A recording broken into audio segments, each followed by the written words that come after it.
So we're now going to open the floor for questions for our speakers, the elected officials, and Christian, as well as USU. So if there are any questions from anybody in the field, you can just, if you guys can come up, that'd be great. We have 3 seats here, 3 seats over here, and Councilwoman String, do you want to call people out and so forth? That you have the honor? Call them out.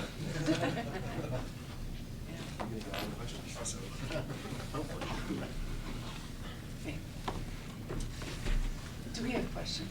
Yeah, I'll come on. start. One, do you have an audience with state leaders? Thank you for being here today. If you have that audience, then probably down to a reference. I'm gonna actually turn that over to you. Audience with state leaders, do you have that? I know you start some meetings, but will you explain where you're at on that process? I guess that's going to be me. Yeah, I think you gotta stay up. I gotta stay up here, right? You're right. So we've had a lot of very good, positive conversations with state leaders, a lot of very interested parties. And we're hoping to, with these numbers, to now be able to go back and say, we have the other half of the equation. You know, back a year ago, we only had the cost. Now we have the impact. And so now it's time to go back to those elected officials again, which we've already started to do, and say, let's sit down at the table, let's work through interim, let's get something ready to try to make this a reality. Question over here. The report makes a pretty good case about the financial aspect. What about the timing? You know, we all have this Olympic deadline ahead of us. When would we have to start in order to have this built by the Olympics? Did the study clarify that timeline? So the study that was done by Kimley Horn Engineering specified that from shovels in the ground to the completion would be 5 to 6 years. So with planning, we have about 1 to 2 years of planning. So probably within 2 years, we need to start going and turning dirt and getting things going. So that's where the conversation needs to start right now, today. Christian, do you have anything else you'd like to add to that? Well, as a civil engineer myself, there are many different ways you can expedite projects and make things work when there's a firm deadline to reach. There's other projects that we've been based our own project on. Reno, Nevada, which only took a number of years, 3 or 4 if I remember right. Los Angeles has a similar structure. It's about 10 miles long. It's an amazingly huge thing, but also was done in a single-digit number of years. These are projects that are not unique. As in engineers, we understand what the structure is. We don't know what the assignment is. As long as we get the go to start, it's a pretty straightforward project. So if you had the money and the support. And the permissions. Yeah. Is there anyone from Union Pacific here today?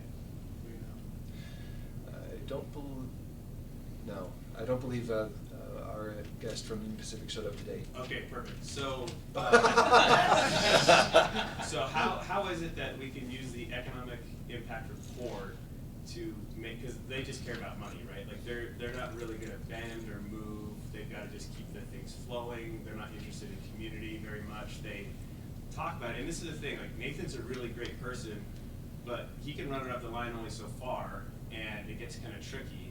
So how can we take that report and make a really strong case to them that this is going to benefit their business if they can flow with the needs of the community and kind of the political will, and also the timing that needs to be weaved into a really big opportunity to showcase the world of, Salt Lake City, Utah County, the Wasatch Front in Utah, being really ahead of its time and recognizing, big projects like this that can really help move people in and out on a larger scale, not just for big events, but really just for, we've got one of the fastest growing economies in the country. Like, we have to be very forward thinking, otherwise, we're going to continue to have, our nieces and nephews or our kids not feel a lot of hope to be able to, get into a house or to be able to move around the Wasatch Front, whether it's recreation or to their jobs. And so, anyways, I use a lot of words, but what are some of the things that could be utilized in this plan for the Pacific? I'm going to take a little bit of a step at that. So one of the things I've learned being a politician and actually being a public servant, which are, by the way, 2 different things I've decided, is there's a couple things that come up when you're working with groups. Number one, when you're dealing with groups who do the same thing over and over, they don't like to bend and they don't like to change what they've been doing all the way along. We see that with all the different groups we've worked with. UDOT's very much that way. If it's not on their current plan, it's not something they're gonna move towards or not something they're gonna change. The railroads haven't changed in 100 years. If they don't have to, they're not going to, right? We know how that works. But what we also know is when there's a political will and there's always a way. And so what I have learned in the time that I've actually been in politics, this is actually my 28th year as an elected official, which is a long time.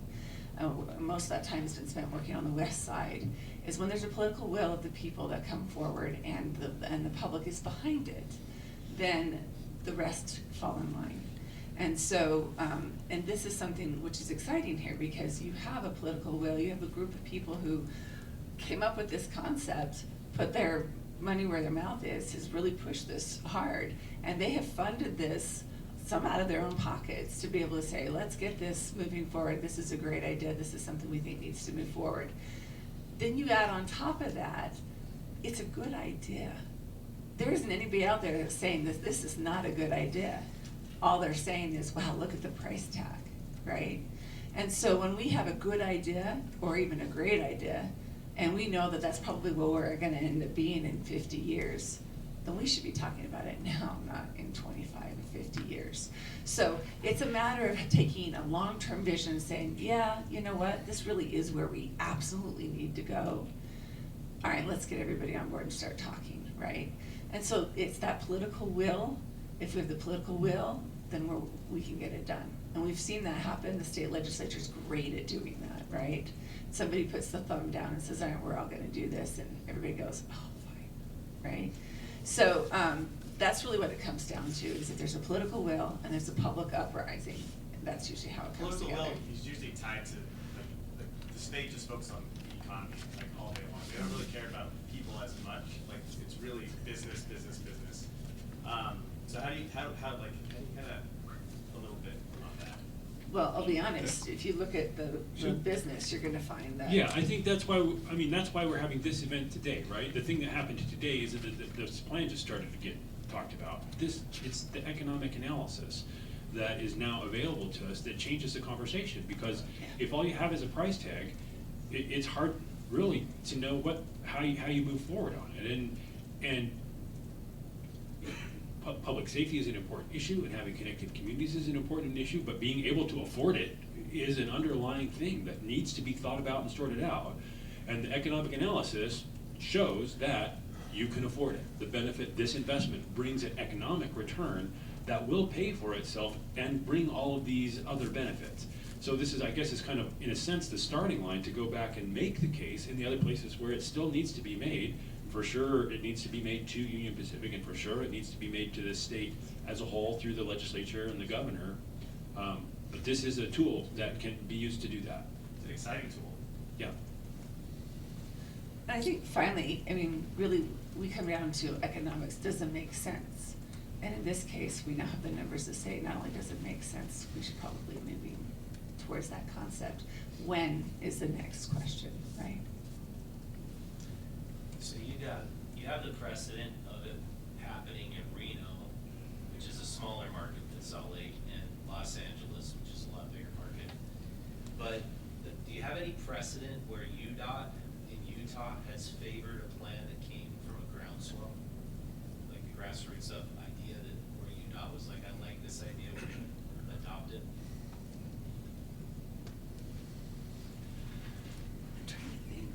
There's a few instances where UDOT has responded very well to public feedback. Usually the options are things that they've proposed on their own, sort of like if you're familiar with the commuter lanes up in Alpine to get to I-15 in Utah County. Some of those are like very unique projects, but it would only happen if the community feedback was there. I don't know of another project, at least on this scale, that's been proposed from the citizens first, and that's some of the reason that we're needing to go through these measures of having press conferences, of having volunteer groups do this sort of thing, because as long as we can give the idea to them and let them mull it over, see if it fits their needs, then the process can start from there. They have a very good process of community engagement. I've been very impressed as someone who's been professionally working with them. So this is more just, once we can give the idea to them, hopefully they can take a lot of the heavy lifting from there. My perception of UDOT is that when things are within their normal order of business about how they have their projects ranked, that they do go out and try and get citizen input, but for their larger decisions, I think they, and I would say rightfully, look to direction from the executive branch and the legislature about what large moves they're gonna make. So it's important to talk to UDOT, but I think that those other places need to buy in and then be the ones also saying to UDOT, this is important, this would help our state, and then I think UDOT would respond to that. Do you know too, if when it happened in Reno, was that because of a citizens initiative, or was it? I don't know that at all. I'm not familiar with that part of the history. There was a citizen initiative group working on that, but they had a major champion in the mayor and city council at the time. The issue there was they understood that there would be more freight traffic coming in from California. It's the same railroad line that goes here to Salt Lake City. They were expecting a huge increase in freight traffic, and they realized that their downtown could not function if the trains continued to block traffic. And so it was some community advocates, but a lot of it was just simply economics, that the downtown core will not be as productive economically or attractive to tourists if the freight trains are allowed to remain. So a proactive decision was made there. That's kind of a question I had for Pedron and Curtis, which is what sort of Christian made a point earlier that the yard operates as an economic fire break between the east and west sides of the city. What does the plan comprehend? What does the plan think about in terms, or the analysis, sorry, in terms of what kind of economic activity we could see kind of in that area that would be due for redevelopment? I can go with the high level and then leave the details to Curtis. So I think to me, this is one of the most common sense projects that we can think of. But I agree with that gentleman. If you want to purely looking at through the lens of economic, it's still there. The numbers are there. The reason I'm saying is that because we divided this investment and look at the benefits in two different things. One is what is the one, regardless of how many years it's going to take for them to build this, what is the one-time impact on the Salt Lake economy, and what is the operational impact through the perpetuity. And even for that operational, we see that it's going to bring plus $2 billion per year into perpetuity. So the numbers are there, and we have a full breakdown of how it's contributed to the housing market, to commercial real estate, what portion goes to government, increase in tax. And so we have all those numbers, and this is all I can say that this $3 billion investment is, again, regardless of how many years it's going to take for them to build it, it's going to pay back on its own. And we have looked into the numbers and for example, what are the top 5 industries that are impacted by this investment. So if you look at the report, we can see the breakdown of, for example, the top 5 industries that are impacted. So we can see, for example, what part goes to real estate, what parts go to constructions, and what part goes to longer-term tourism activities. So those numbers have been all written down in a report, and I think that overall, when you see, when you look into the number of jobs that have been is going to be created, again, into perpetuity for this project, it's going to make it, as I said, one of the most common sense projects that you can think of, even if you're purely looking at it through economic lens. And if there's any details that you want to talk about the numbers and specifically, so you can look at the report. I just wanted to clarify your question. You were asking if the analysis touched on the benefit from reconnecting the west and the east side. What I'm more interested is in the type of building, the type of business we could see in these, what are now just a giant, So the majority of that was focused on, we pulled data from the quarterly census of employment and wages, the final quarter of 2024, because it was the most recent, and used the current distribution of jobs in that region as a benchmark and assumed that this new commercial square footage would be allocated similarly. Got it. Maybe I could add to that just one more thing too. One of the things I think people don't understand about how the railroad is changing. I've had the great opportunity of being able to kind of work closely with some of the people that I'm friends with in the railroad and be able to go and see the operations and see how it's changing a lot in the last couple of years. Probably for the last 4 years, I've been a little bit embedded in some of their operations. And what it's allowed me to do is see how they have been changing over the last 4 years due to the economics that have been happening with the railroads. Their crews are getting smaller, their trains are getting longer. And so you are now seeing trains that are now 5 times longer than they have ever been that are now coming through Utah. They're not just blocking 1 and 2 railroad tracks, they're now blocking way farther and much longer than they have in the past. And that is not going to change because the economics of railroading means smaller crews, less people, and longer trains. And unless we have a way of being able to deal with that, that's just going to get worse over time. It also means more accidents right now until they figure out how to keep that from happening. And that's actually what they're seeing on a regular basis. I'm not sure they want me to say that, but I know that's what's happening because we're seeing it in our numbers here. So it's really, really vitally important as we look at this, we look at the safety of the trains, we look at this, how long they're getting right now and what's happening with the railroad, because that is not something that has been analyzed by anybody in any of these studies, but it is something that's going to play an impact on our ability to be able to use our roads and use our access ways here in Salt Lake County. And that's not improving. It's not going to get better. It's going to get worse over time. And that is one of the problems that we really have to look at solving here. One of the things that I love to do as a council member is to come in and say, what is the real problem?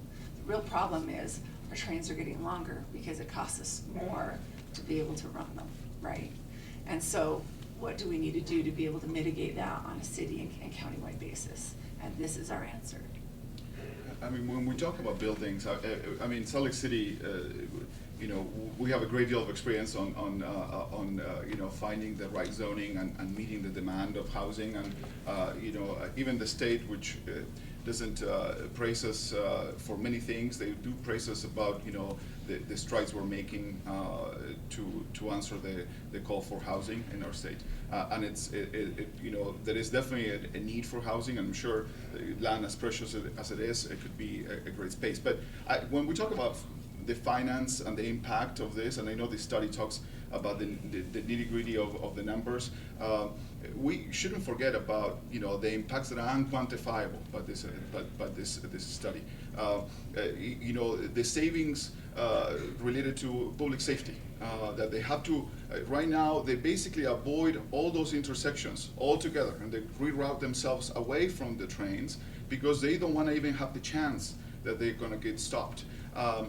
You know, talk about unquantifiable impacts. Talk about the unquantifiable impacts to the train companies when an accident happens. There is hours of a train being stopped while the investigation goes through. Talk about the impacts to people when they're losing their jobs or being dinged, you know, for being late, or they have to pay fees for picking up their kids late from school. The economic impacts are unquantifiable, and they're all positive in this project. And I'm excited to see that right now we have the numbers to talk more about this. I doubt that you know, the pressure is going to be still needed, and you know, we need to still talk about this nonstop with the right people so they come to the table.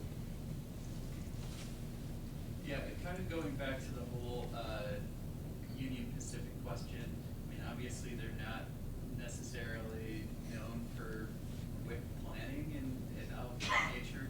You talked about a very tight window to get this project going and wanted to get it done by 2034. Is there, like, could this project move forward without their input, or is that the thing that could, you know, stall this thing altogether?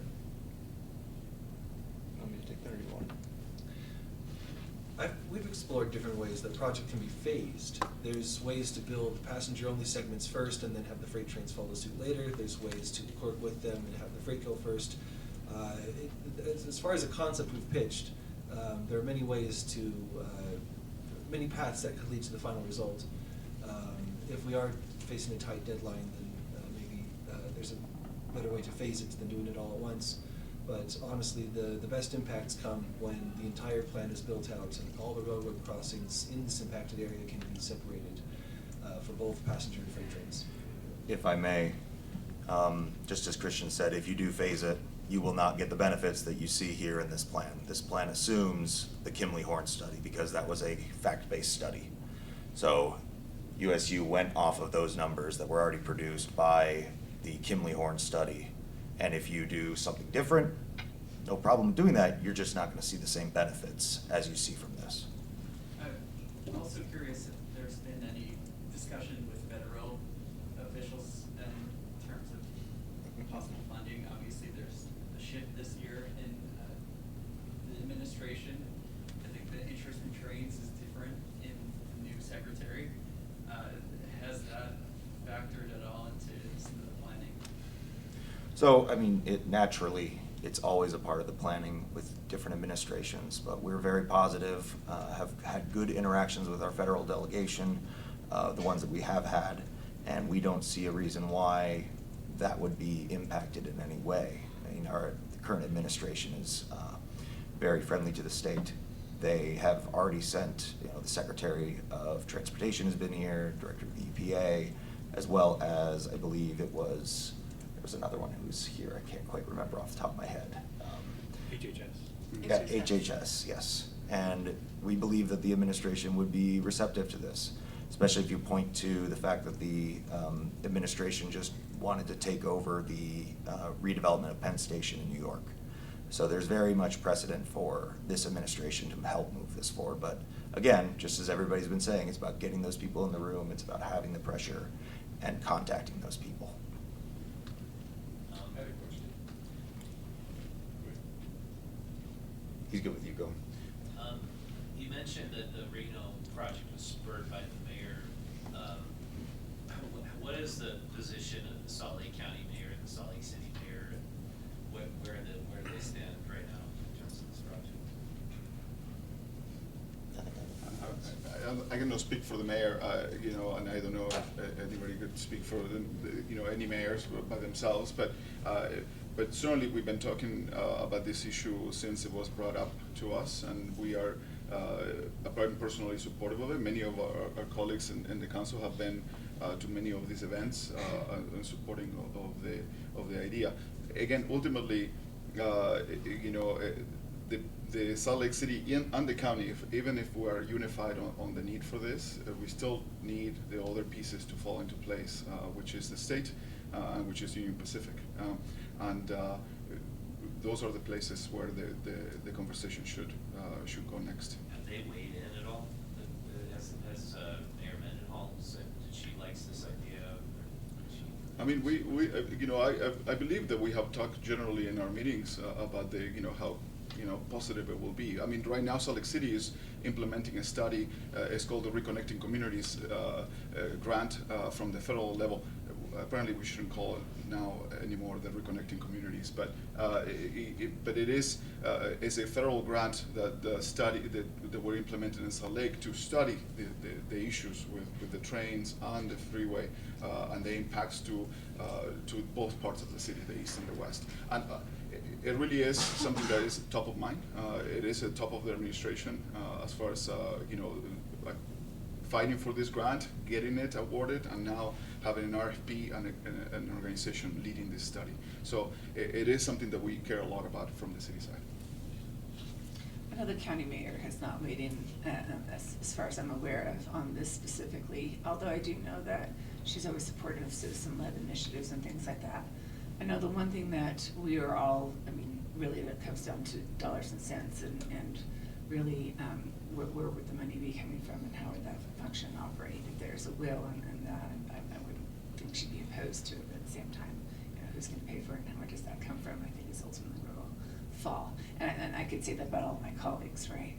And so when we're looking at this moving forward, where is that money gonna come from? How does that work? How do we pay for that? So ultimately, that's the county's focus, right? Beyond what you've spoken about today about getting discussions with the stakeholders and getting them on board with this and the money issues, what are some other obstacles to this becoming a reality, and what steps will you need to take to address those? I could add one. I could add one. I feel like the group, the Rio Grande group, is probably tired of me talking about putting pressure where pressure needs to be. And I traveled myself to Omaha twice to meet with Union Pacific because they didn't really want to hear the issues that their trains are having in my community. And they showed me a beautiful, on the second visit. The first visit they didn't meet with me, but on the second visit they showed me a beautiful PowerPoint that tracked how many people are complaining on the crossings, and they told me that no one is complaining about the trains, therefore there is no problem. Just bear in mind though that before that meeting they showed me their tornado-proof center, which is incredible. They know where their trains are. The trains are by the foot. They have the most amazing sensors on their trains. They look old, but they do. They know where they are. They know what how many intersections they're stopping. They know the impact. But yet, the only tool that they use to know of the impact of their trains is complaint-based. So if we're talking about this, if we're talking about making a case and bringing them to the table, we should complain more. And not to each other, and certainly we all complain to each other plenty about the trains, but we should also complain to Union Pacific, and there is a beautiful website for this, and we should make it hear it. They need to know, since that is the system that they're using, which I think is flawed and wrong, if that's the system they're using, we should flood those lines. I can specify what website that is, so that if you're on Google, you type in Federal Railroad Administration, report a blocked crossing, and then it'll take your GPS and you can click on the crossing that's blocked. You can say how long it was blocked for, if you saw anybody crossing it, and that gets reported directly to the Federal Railroad Administration. And you can get that link in our bio on our Instagram. And just before we make Union Pacific the villain of the whole story, it's important to point out that it's a shared corridor for multiple types of trains. Union Pacific has two other freight railroads they host on those tracks. There's also another passenger railroad, Amtrak, and there's UTA that has the same corridor. So there's a lot of different trains that use these spaces, and it's mostly a coordination issue. A lot of these different railroads say it's them, not us, and it's us, not them, for different issues. A lot of public agencies have the same conundrum of where does public safety lie? If it's a railroad crossing, is it the city's issue? Is it the state issue? The reason that this issue hasn't been addressed in basically the entire 100 years that there have been railroad crossings in Salt Lake City is just that there's a lot of it's fallen into gaps between where different agencies have jurisdiction, and we need someone from with leadership authority to come in and help us pull together a group of people. That's why we keep saying pull together the group of people. It's a lot of different stakeholders and a lot of different groups just acting in their own self-interest. I don't want to make anyone out to be the villain of the story. So we have time for one more question if anybody has another one. Maybe one question for Representative Ward. We've kind of seen how the further away you get from Salt Lake City, the harder it takes to convince a person of the benefits. So to hear you speak about West Bountiful, the Davis County train connections, how do you think your counterparts around the state who have train stations that would connect, are they coming along? Are they starting to see the grand picture? What conversations have you seen there? I think the conversation is still towards the beginning with the state as a whole. And that's why I think the economic impact is a very important one, because the cost is large to do it if you just only look at the cost from it. But the case is there to be made, right? Everybody up and down, we're talking more about the front runner and getting in and out, and everybody knows that we still need all those trains to function well, right? We're not saying just go away, we're just saying come through so that we can still have all the benefits of the trains that are there without the drawbacks. But the case still does need to be made to the state as a whole via their elected representatives, which we could say is the legislature. All right, well, thank you everybody so much for coming. Really appreciate your questions, your time, and looking forward to building on the Rio Grande Plan.